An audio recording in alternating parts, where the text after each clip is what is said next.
안녕하십니까. 박훈탁TV입니다. 뉴 캘리포니아 공화국이 등장하고 있습니다. 로버트 케네디 주니어 변호사가 2024년 대선을 위해 바이든에게 도전장을 내밀었습니다. 켄터키와 테네시에서 검사들이 바이든을 기소하려고 준비하고 있습니다. 영화배우 레오나르도 디카프리오가 오바마가 중국 공산당에서부터 수천만 달러를 받았다고 진술했습니다. 이런 것들보다는 뉴 캘리포니아 공화국이 근본적인 해답입니다. 방송 전에 한 말씀 드리겠습니다. 여러분들 잘 아시다시피 제가 해임 취소 행정소송 진행하고 있습니다. 광주와 제기한 터무니없는 손해배상 청구 소송도 준비하고 있습니다. 제가 매우 어렵습니다. 여기 후원 계좌 있습니다. 자율 구독료 부탁드리겠습니다. 로버트 케네디 주니어 변호사가 2024년 민주당 대선 후보 경선 출마를 선언했습니다.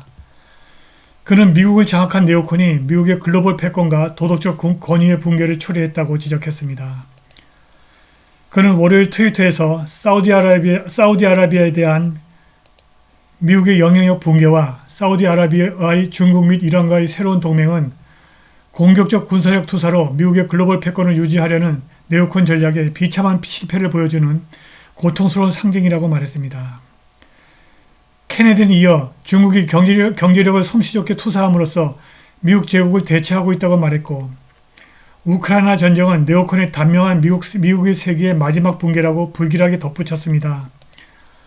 그의 네오콘에 대한 비판은 정확합니다.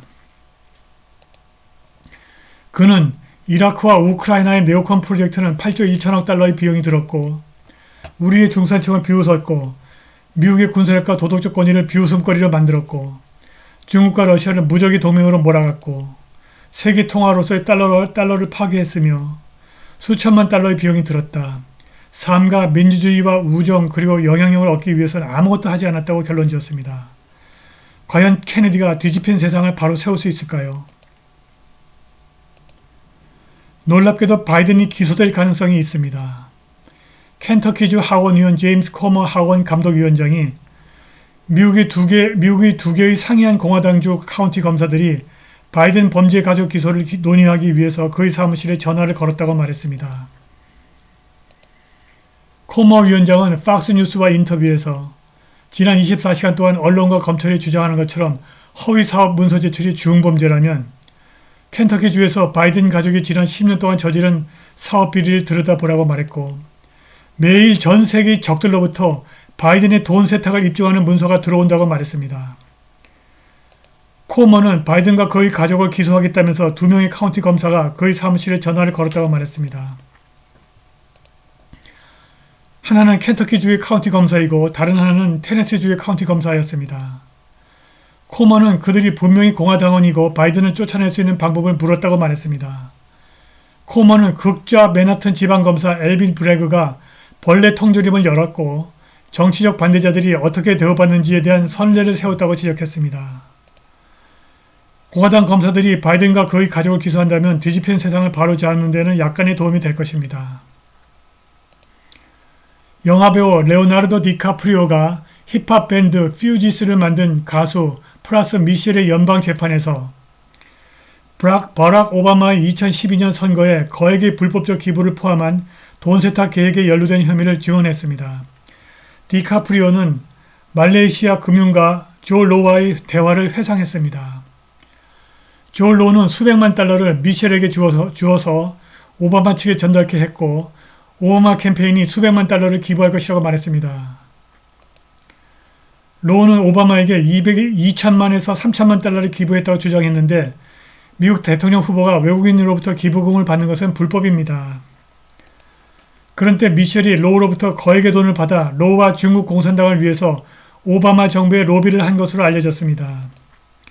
그는 2,160만 달러를 미국 빨대 기부자들에게 분배했고,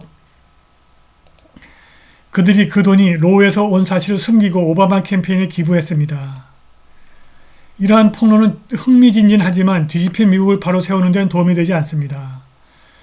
캘리포니아에서는 오래전부터 스플릿을 뒤집힌 미국을 바로 세우는 방법으로 준비해 왔습니다. 이틀 전 유명한 스포츠 컬럼니스트 제이슨 위틀럭이 팍스뉴스의 터커 컬슨 쇼에 출연해서 신뢰할 수 없는 불경건한 사람들과 함께 살 수 없다면서 공산주의 좌파로부터 탈퇴 또는 일종의 국가적 이혼을 요구했습니다. 그는 자신이 신이라고 생각하고 무법자라고 생각하는 사람들과는 공존할 수 없다면서 그도 뉴욕에서 소로스가 지원하는 지역검사 엘빈 브라그가 트럼프를 엉터리로 기소하는 것을 봤다고 말했습니다.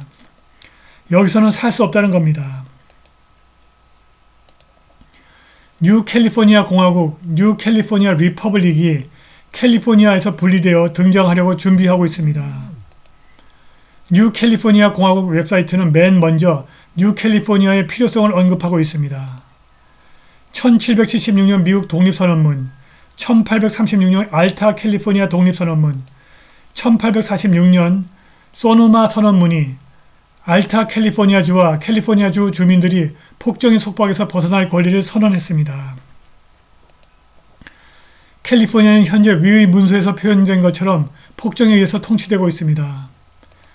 따라서 현재 1776년 미국 독립선언문, 1783년 미국 합중국 의회에서 채택된 헌법, 1836년 알타 캘리포니아 독립선언문, 1846년 소노마 선언문, 1848년 캘리포니아 주 헌법에 근거하여 신 아래 국민을 위한 새로운 정부를 세우고 있습니다. 미국 헌법 제4조 3항에 따르면 새로운 주는 의회에 의해서 이 연방에 가입할 수 있다. 그러나 다른 주의 관할권 내에서 새로운 주가 형성되거나 세워지지 않는다. 주의 입법부와 의회의 동의 없이는 둘 이상의 주 또는 주의 일부의 연합에 의해서 어떤 주가 형성되지 않는다고 합니다. 자치 능력을 입증하지 못한 주가 연방에 가입한 적이 없습니다. 뉴캘리포니아는 미국 독립선언서, 헌법 및 권리장전을 모델로 한 거버넌스 시스템을 시연할 것입니다. 뉴캘리포니아는 뉴욕 다음으로 6번째로 큰 주가 될 것이고 일리노이와 펜실베니아보다 넓습니다.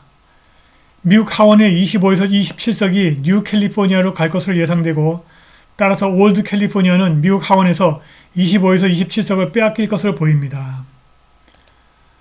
뉴캘리포니아 스테이트는 우파와 좌파의 이념적 분열을 제도적 분열로 바꾸고자 하는 사람들을 위한 해답입니다. 뉴캘리포니아는 캘리포니아의 주 분할을 보장하기 위해서 헌법 제4조 3항을 따릅니다.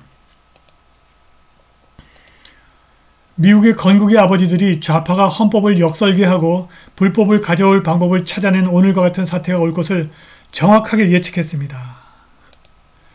공산주의자들이 광기 어린 불경건한 행위로부터 분리하기 위해서 헌법 모델을 사용하는 유사한 조치가 전국적으로 진행되고 있습니다. 오늘 방송은 여기까지입니다. 감사합니다.